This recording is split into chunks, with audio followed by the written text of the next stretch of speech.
You're listening to Enjoy It While It Lasts.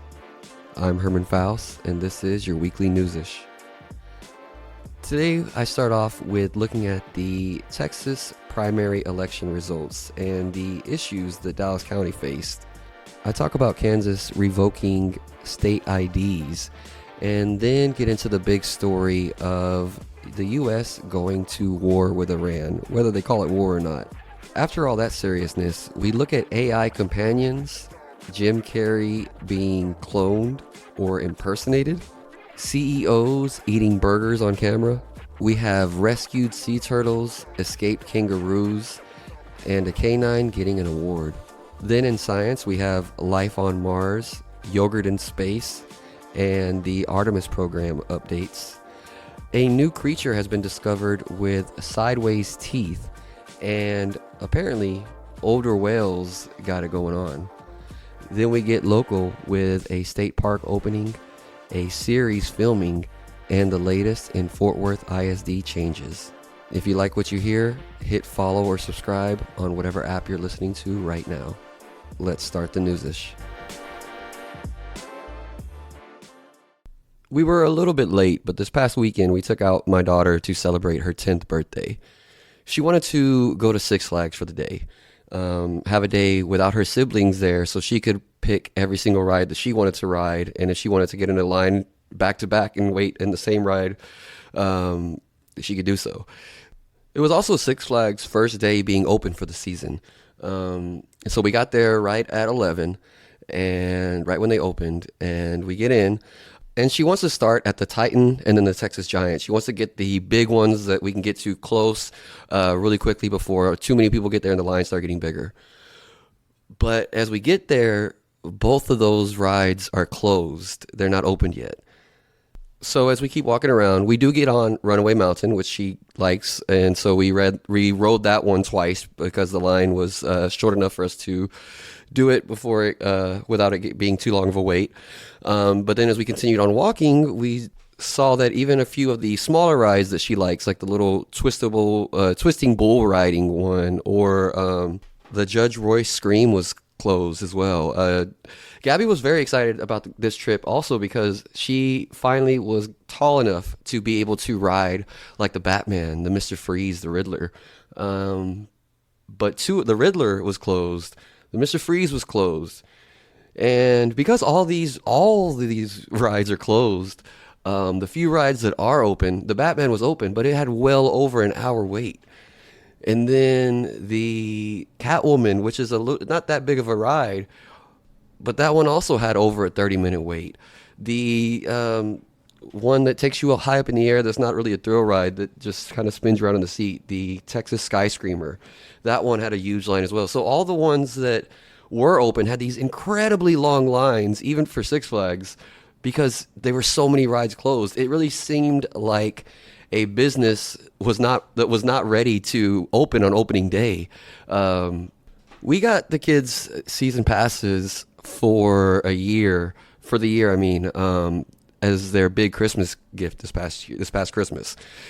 If that was not the case, if we went on just a one-off on this trip, I would have been pissed. I would have been out there like a Karen, been like, hey, I need my money back. You can't have us paying full entry and have half the rides closed, making all the other half take incredibly long. And I was feeling bad because, again, this is her birthday outing. So after we walked around most of the park and we realized just what kind of day it was going to be, I was like, okay, what was your second choice? What can we pivot to? What do you want to do besides this? So we ended up leaving Six Flags and we went to our family's favorite ramen shop. She wanted to go get herself some chicken ramen. And then after that, she wanted to go ice skating. This was the first time that she's been ice skating, and I was the one that got on the ice with her. Brenda was not going to do it. She was going to just stand by and take pictures. This was also my first time ever putting on ice skates. The first step I took out on the rink, I felt like I was in danger. Me and Gabby went along the wall of the rink, and she stayed just ahead of me for maybe a quarter of it. Both of us every now and then testing, letting go of the wall and seeing about not trying to skate, just trying to stand and maybe step on the ice, maybe scoot just a little bit. Um, as we were about 25% of the way, she started going a little bit faster, letting go a little bit more, feeling at least a little bit more comfortable. We got this little ice buddy, the thing that you could hold in front of you to lean over to help you skate. So she had that, and that was helping her out. But once she got a little bit more comfortable with that and started going at least a little bit faster with her buddy, not by herself, she started leaving me behind. Was not going to catch up to her. If I wanted to, there was nothing I could have done. I got a little bit further after she took off from me, and I realized that I was huffing and puffing as if I had just taken a 5-mile hike. My legs were already getting sore. I felt like every single muscle in my legs were strained as much as they could have been. I ended up making a complete loop to get back to the door because there was no way I was going to try to cut across the middle.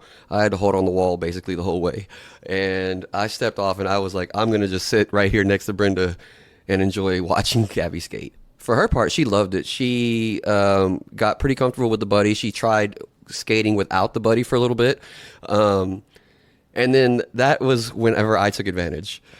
Her first time saying that she wasn't going to use it, I acted like I was just going to be her support. So I took it. I was skating next to her. There were no adults using these skating buddies. I was the only one. But my cover was that I was skating next to Gabby in case I needed to give it to her. Meanwhile, as we're skating, there was one time that she did have to hold on to the side of it. And I'm like, whoa, let go, Gabby. You're going to make me fall. I don't know what I was more scared of in the moment. Myself falling and not being able to get up because I hurt myself too bad. Or if I was more scared of her falling and getting hurt and me being able to be zero help to her. Okay, time to get into some stories. To start the Newsish, this was an election week. So we're going to go to the Texas primaries and look at the results. The governor primaries gave no surprise. Greg Abbott won his primary 82%. And in the Democratic primary, Gina Hinojosa won by having 6 times the amount of votes as Chris Bell, who came in second place. While those results surprised no one, all eyes were on the Senate primaries, as they were both heavily contested. John Cornyn and Ken Paxton will go to a runoff as their final vote tallies, neither one reached 50% of the vote. Cornyn did get more votes than Paxton, gaining just under 42% of the vote, while Paxton got a little bit under 41%. This is a little bit interesting because both of these candidates have been running under the guise of basically trying to out-support Trump compared to the other candidate. And Trump has said that he will pick a candidate to endorse between the two of them, and he's going to ask the other one to step down. So if you've been running your whole ad campaign on basically being the biggest Trumper, it is going to be odd if you don't step down after Trump does not endorse you and he endorses your opponent. So I'll be really interested to see what happens there. And on the Democratic side, I mentioned before for myself that I wasn't sure who I wanted to win. I never really felt fully confident which of the two candidates I liked more. But James Tallarico ended up edging out Jasmine Crockett, and he will be the Democrats' candidate for the Senate seat. Tallarico was relatively unknown to start this race, while Crockett did not join until a little bit later, but she definitely had a much bigger name. But James Tallarico did outspend Crockett's campaign. I think it was 5-1. And by the way, all of the campaigns for the Texas Senate spot, this has been the most expensive campaign if you add in dollars by each candidate. I know for sure in Texas history, and I think I read that this is the most expensive campaign in U.S. history for a primary election. I do think, besides the fact of of Tallarico outspending, a lot of the reason that he was voted in over Crockett, a lot of people believe it's because he will be able to get the undecided or the borderline Republican voter to come across better than she will. Personally, for me, what led me to leaning his way was not who I thought would do better in the general election. I actually disagree. I think Crockett might do better in the general election than Tallarico would. Maybe I'm wrong there, but what got me to slightly favor Tallarico is the fact that he's the first politician that I've ever really heard crack down on Christian nationalism and separating the ideals of Christian nationalists versus actual Christianity, and calling out the fake Christians out there that claim to be a follower and a believer while living their life 100% in a way that Jesus would not have approved. I have never heard another politician voice that type of distinction of being against this fake Christianity without being fully attacking just religion itself in a way that I've heard him speak about it. The election was not without its controversy, especially in Dallas County. Dallas County did not use countywide vote centers on election day, which has been the norm for Dallas County elections.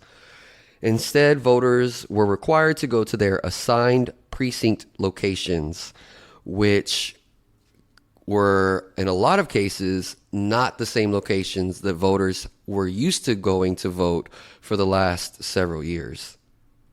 This led to many people showing up at polling places and then being redirected to other locations, sometimes over 20 minutes away.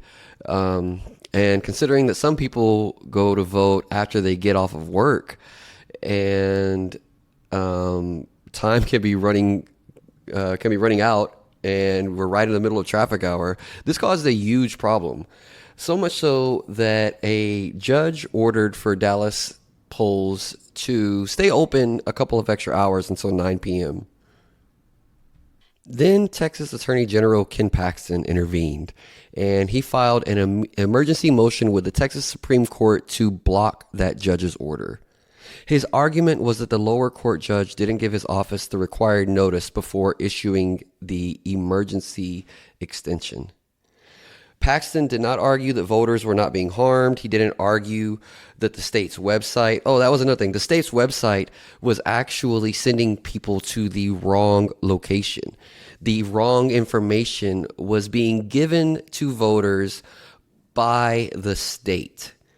And then when the courts tried to correct the mistake and give people more time to go vote, the state stepped in and tried to block it. They successfully blocked it. He took it to the Texas Supreme Court, which, if you are not aware of this, you should be, but is a completely Republican-ran court.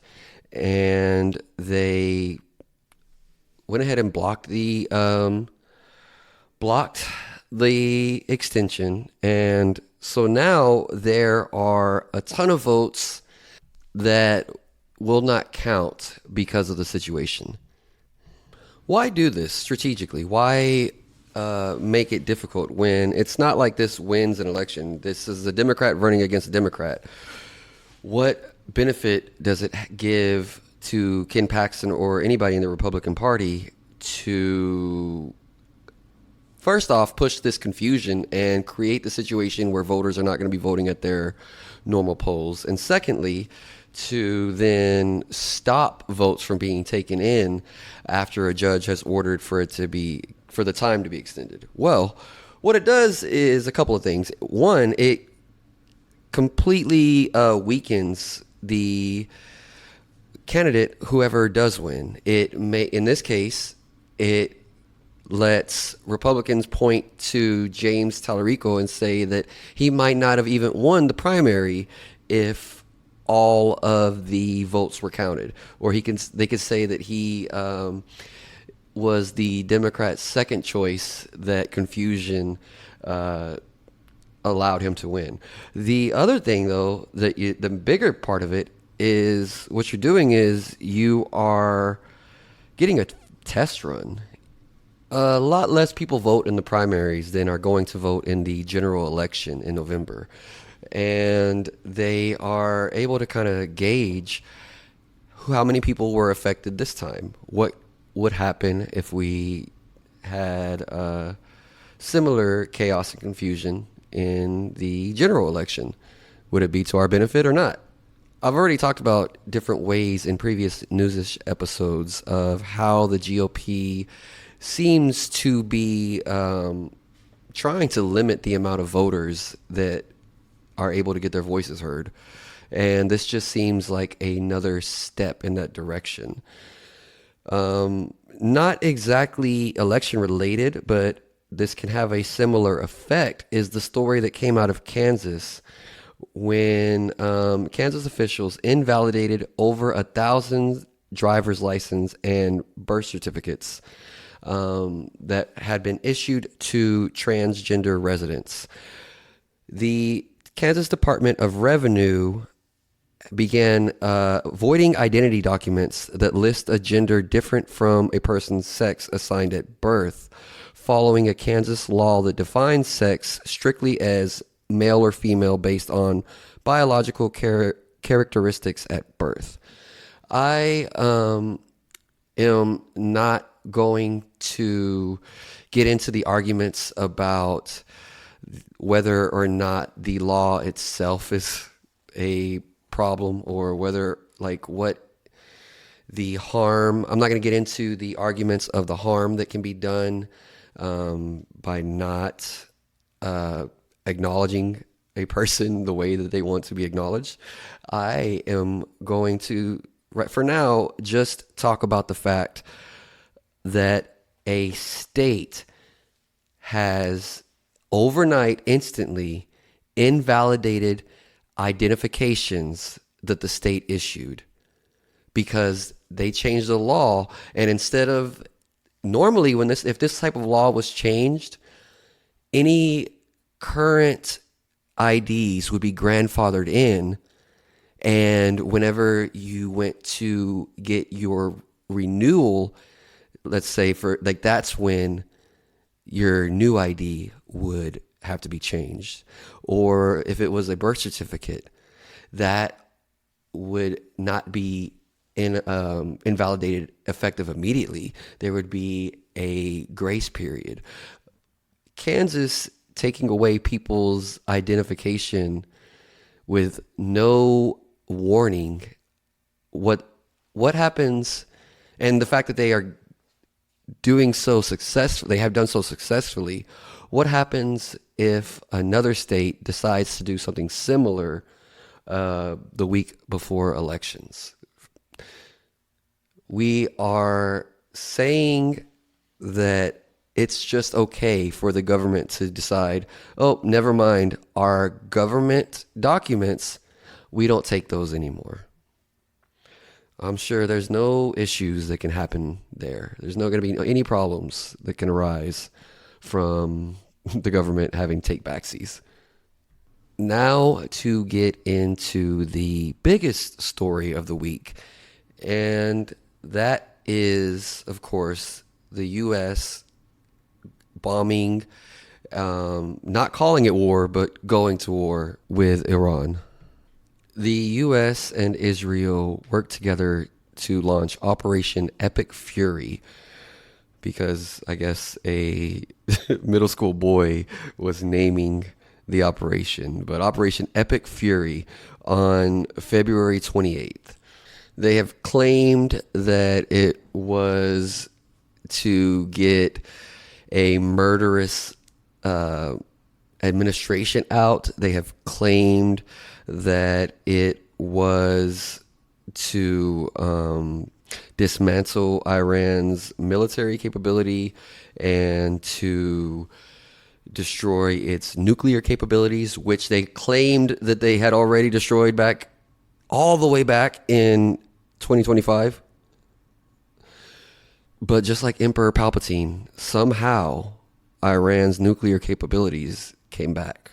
The thing is, there's not a clear goal, a clear objective at all.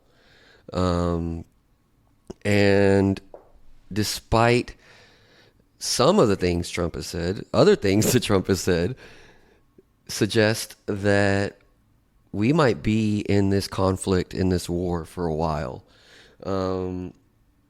It doesn't take somebody being an expert. You just have to be a little bit aware to realize that Iran is an important tool, an important ally for both Russia and for China. So I don't think that Iran is going to suffer from having a lack of resources. I also think both of those countries benefit greatly from the U.S. being in a prolonged war that, again, doesn't seem to have any clear objective, any clear end game to it.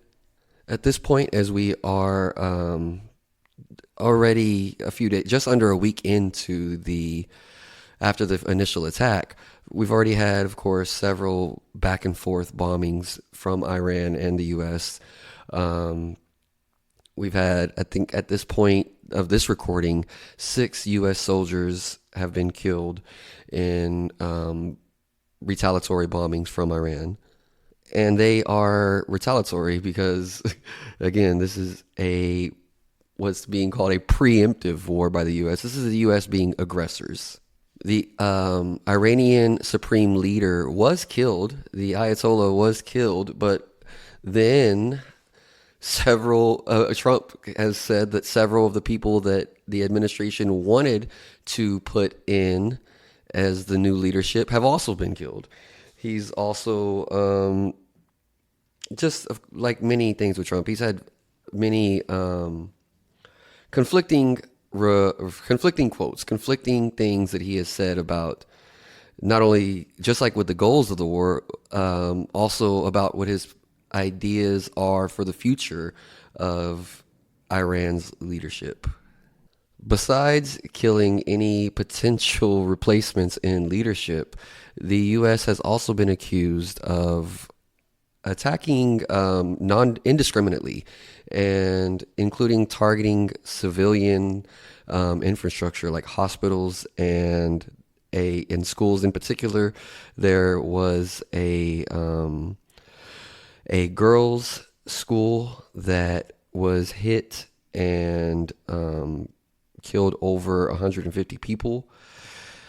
There have been reports of indiscriminate drone bombings, as I said, and a lot of experts and legal scholars are calling the U.S. and Israel strikes a war of aggression and saying that they violate the UN Charter. And I'm saying that they are accusing the U.S. of that, but I mean, this is what's happening. They're calling out the truth of the situation. If you just simply look at the reality of it objectively. I mean, I don't buy it, but even if you say that no civilian targets were intentional, that it was all accidental, the fact that we are bombing in the first place with nothing to really justify it. It's just purely an act of aggression. One big video that went viral from this war is when a U.S. submarine sank an Iranian warship. This was the first time that a U.S. submarine has torpedoed a warship since World War II. And we might be on the brink of World War III here. The thing about that I didn't know, and I don't think was as widely reported, at least maybe everybody else knew it, maybe I was the only one that didn't realize it, is the fact that the warship itself was on an exercise, that it was not trying to get into any position of threat. It was invited to the exercise by India. India invited the U.S. to observe, and the U.S. decided to attack and shot down and sank the warship that was not prepared for any type of conflict. And worse than that, though, the bigger issue that I have an issue with that. I think it's cowardly, and we used to at some point be the world police, basically, and we tried to be the moral police of the world, and we've completely lost all high ground there as a country. But the real kicker there is the fact that no aid was rendered to any survivors. Anybody that was not killed in the initial torpedoing was simply left to drown. And that is an international war crime. You aren't supposed to just leave people for dead in the middle of the ocean. Like, it is it established precedent that you are supposed to take these soldiers in, these sailors in at that point, as a prisoner of war. But we are not following any type of international war laws, any type of precedent. We are being purely aggressive, purely cartoonishly aggressive. I have a feeling that this is something that I am going to be talking about for the next several years. But I guess that's going to be it for today. I'm going to take a step away for just a second, and I promise when I come back, the rest of the Newsish should be much lighter. You're listening to Enjoy It Right Last blah blah blah. So what else would you, I guess, let me rephrase, kind of starting over myself. The New York Times ran an article about a product called LEQ. LEQ is a new AI companion for senior citizens.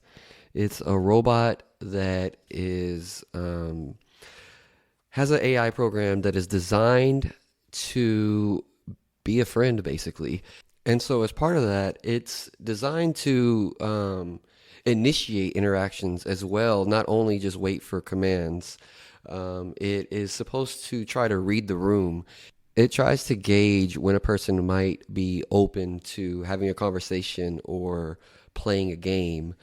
The main purpose of the LEQ devices are just to combat loneliness, to try to give a robotic companion to elders that don't have either enough family visiting them or don't have anybody living with them.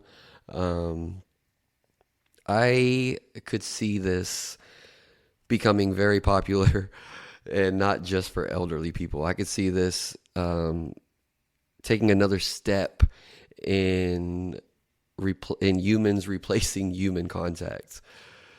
I definitely think that there are some benefits to it. I mean, I get that not everybody is going to have people that can go to them, and having this type of device is probably way better than having nothing at all.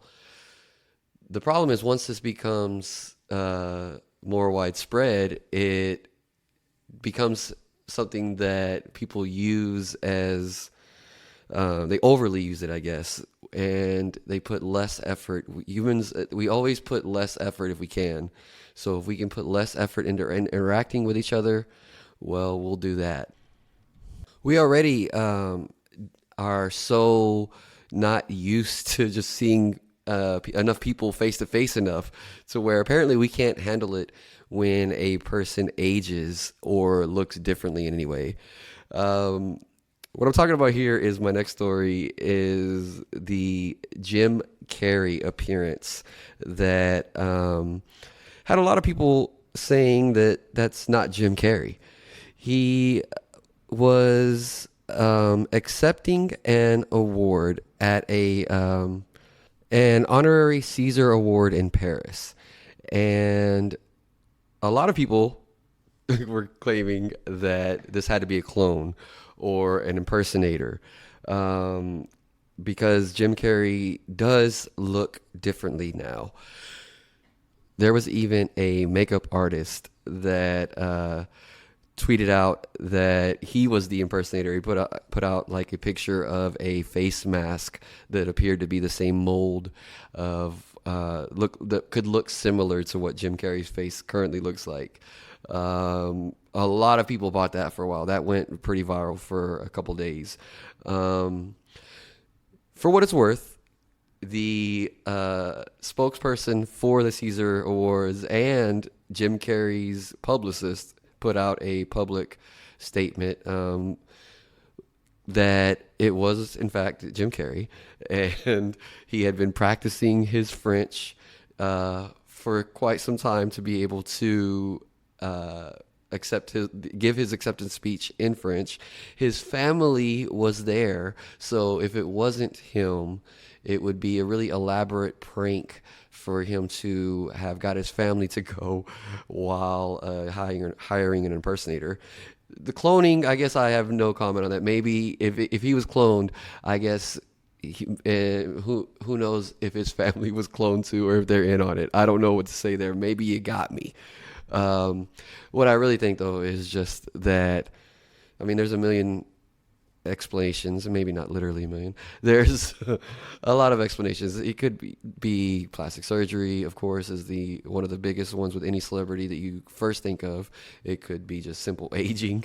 It could be medication. I know personally, I've had times where I'm on steroids and my face swells and I look a little bit different, a little bit to a lot different depending on which time it was in my life.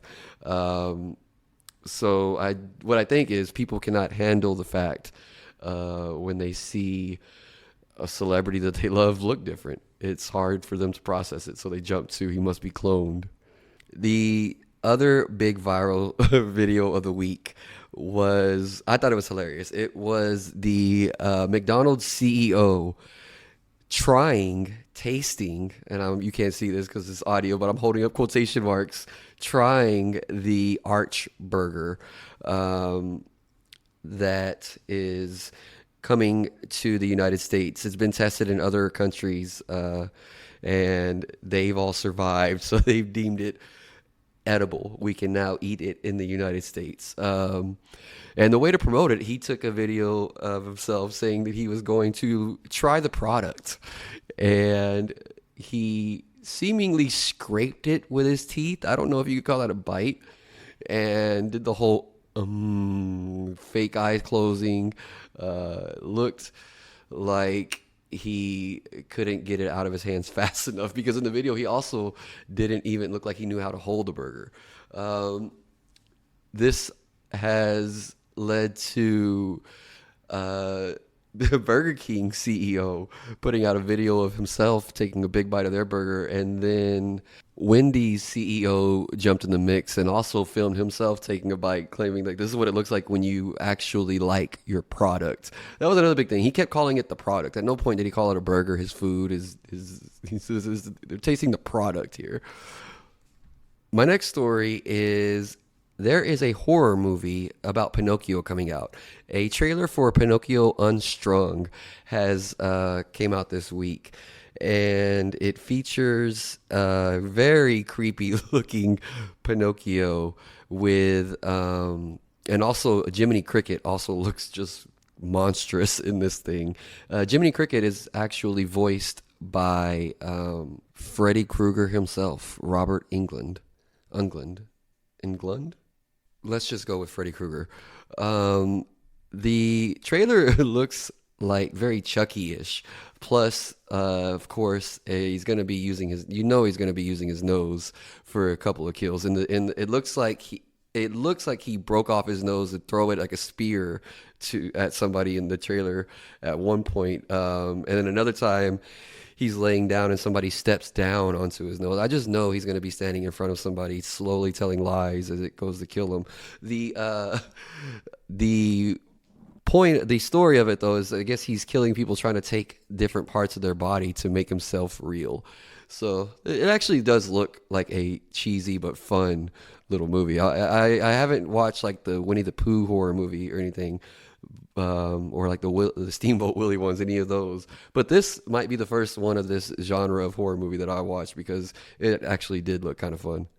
It'll be out in just a couple of months in May, by the way. All right, let's shift gears a little bit and go to animal news, where my first story in this category is about a 3-flippered sea turtle named Pork Chop. Pork Chop was discovered entangled in fishing lines, which caused enough of an injury to one of his front flippers to where it had to be amputated. And he has been rehabilitating for almost a year now, and was actually the first sea turtle to use the new rehabilitation center area at the Aquarium of the Pacific. Staffers gave the sea turtle the name Pork Chop because of the amount that it ate, apparently way more than other sea turtles. This is a news story this week, though, because Pork Chop got to go back out to the wild. He has adapted to swimming with 3 fins, and they released him into the ocean near a pack of sea turtles that were also nearby. I guess, I don't know if pack is the right term, but near a group of sea turtles that were nearby.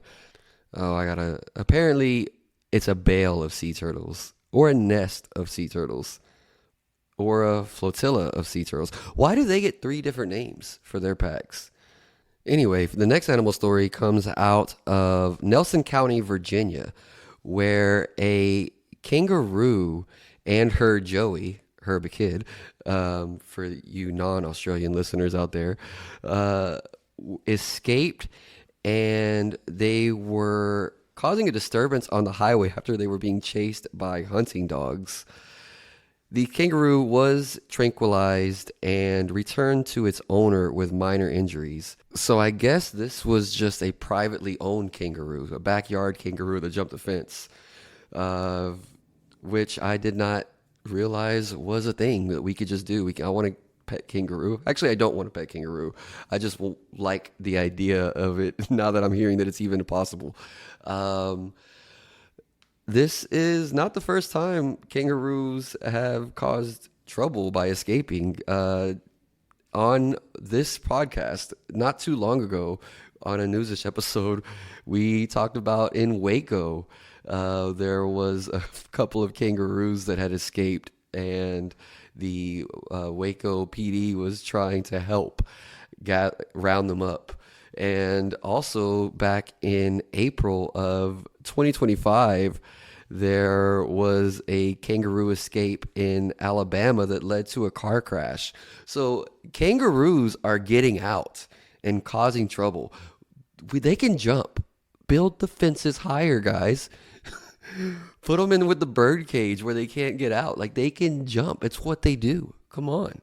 Speaking of Waco, instead of ending there, I'm going to go ahead and go there next, because my Waco story for today is also an animal story. Canine officer Canine officer Andor was honored as Officer of the Year after he was shot in the line of duty this past year. Where my mind went when I first saw this story is gotta be funny if you were trying to win this award, if you were in the running for Officer of the Year.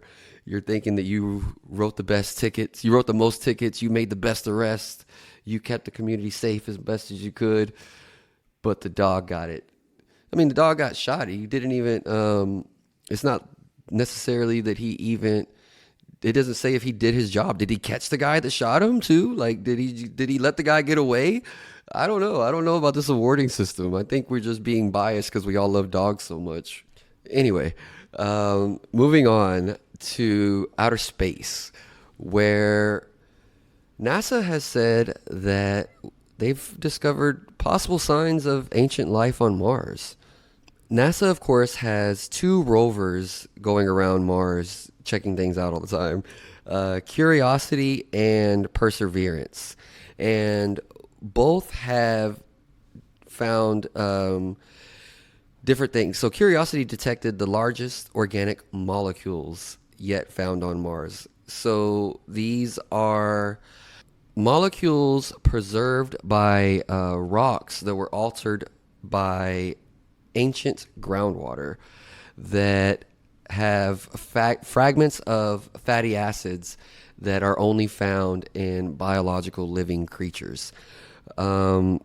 Perseverance identified kaolinite rock, or kaolinite clay, excuse me, and I'm sure I'm not saying the kaolinite part right either, which is evidence of sustained water and rock interaction, which suggests potentially habitable conditions existed at one point. And speaking of possible life on Mars, NASA is not planning any current trips there. However, they are starting to do some research to help them on future possible missions to Mars. And currently that includes yogurt fermentation in space. They are trying to determine whether astronauts can produce food and nutrients in space by creating, by growing microorganisms and bacteria and creating yogurt and cheese and bread and any other like beer or fermented vegetables. Because if there ever is any potential missions to Mars, they are preparing for the idea that it could last months or even years. So astronauts cannot simply rely entirely on prepackaged food. They are trying to see if they can at least have the option of growing their own food for these future trips. As for the next trip to outer space, Artemis has announced that April 1st will be the planned date for the next launch attempt, where that I have talked about a couple of times that has kept getting delayed, where we will send astronauts around the orbit of the moon. And they have also announced that the next mission, which was going to be a manned trip where we actually land on the moon, is going to be pushed back a little bit. There's actually going to be a mission in between where they will only go into low Earth orbit to rehearse the docking with commercial landers before the actual landing. And that the actual next moon landing is planned to take place in the year 2028. This year and this month, particularly in March, we are expected to have the best chances of viewing the northern lights that we will have for the next decade. Peak activity is expected due to high solar activity near the solar maximum and the equinox effect. What does that mean? Well, the sun is in a period of high and turbulent activity, which helps drive the frequent and strong aurora displays that we call the northern lights. That's the solar maximum part. And the equinox effect is the spring equinox. It's during that is we often have higher frequencies of geomagnetic storms. So in late March, the sky will be really pretty for a lot more people than normal, including even in the United States. Some northern states near the Canadian border will have a good chance of seeing activity when they normally wouldn't. Of course, this would require clear skies, dark skies, away from city light pollution. But this month, again, is going to be a good month if you want to travel around to try to chase the northern lights. If you like looking down into the ground for your science instead of up into the air, scientists have discovered a new species of prehistoric creature that lived about 275 million years ago that had a really weird twisted jaw with sideways facing teeth. This was a water dweller. At first, scientists thought that they might have discovered a deformity or a badly preserved fossil or just a deformity within an animal. However, they now at this point have discovered 9 of these jaw bones that are all similar, showing the teeth facing outwards. So at this point, they have enough evidence to say that this is how the animal was. This was a species that had teeth like this. So they are suggesting the animal had a relatively unique way of feeding, that it was maybe adapting to be munching on small invertebrate, potentially like the precursors too of what we would consider bottom feeders in our lakes and oceans now. As for studying animals that are alive today, researchers have found that in humpback whales, older male whales are fathering a large share of calves, much larger than they would have expected. Researchers have started using genetic analysis where they can collect samples of DNA just from small scrapes of skin. And in doing so, they have found they can now know who fathers the calves. In the past, it's not been known for sure which whale in a pod might be the father of a calf. And we actually, as I was reading about this, was surprised to see that we humans have never observed whales mating. And before we started using this new technique to get just a small amount of skin to be able to get their DNA, we also had no way of doing genetic testing to see who was fathering who. Another part of this story is that the whale population is actually starting to recover a little bit from industrialized whaling, which did quite a bit of damage on the whale population. So there's no way of knowing if humans had not intervened so much, if this is actual common behavior to the species and always has been, or if this is a newer development under the circumstances. But it is shown that female whales prefer older males, and scientists believe it's based off of them having better game, basically. Whales, a big part of humpback whales mating is their songs. So it's believed that the older males have had more practice and also have faced times where they've been rejected, so they have fine-tuned their singing skills, and they just know how to holler better. Step your game up, young bucks. Okay, we are coming down the home stretch with local news and local to DFW, just a little bit west of Fort Worth.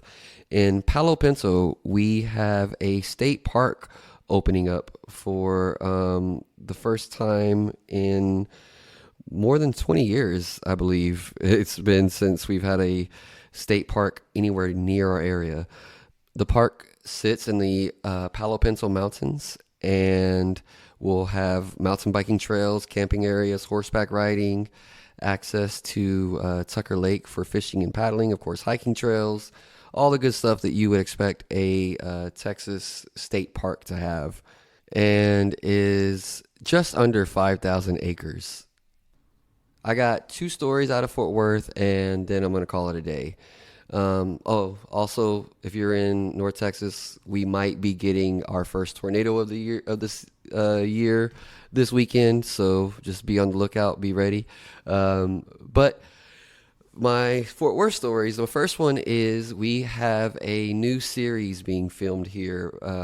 Samuel L. Jackson is going to be in town filming his new series Frisco King, which is a spinoff of Tulsa King, which starred, of course, Sylvester Stallone.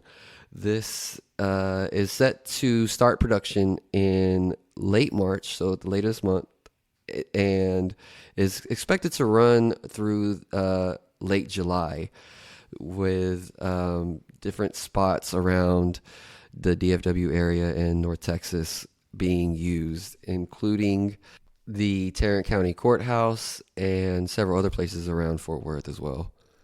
The big news out of Fort Worth, though, is that Fort Worth ISD will be replacing Dr. Karen Molinar as the superintendent. This, of course, is a decision that was made by TEA Commissioner Mike Morath, and TEA will announce the replacement at some point soon, I guess.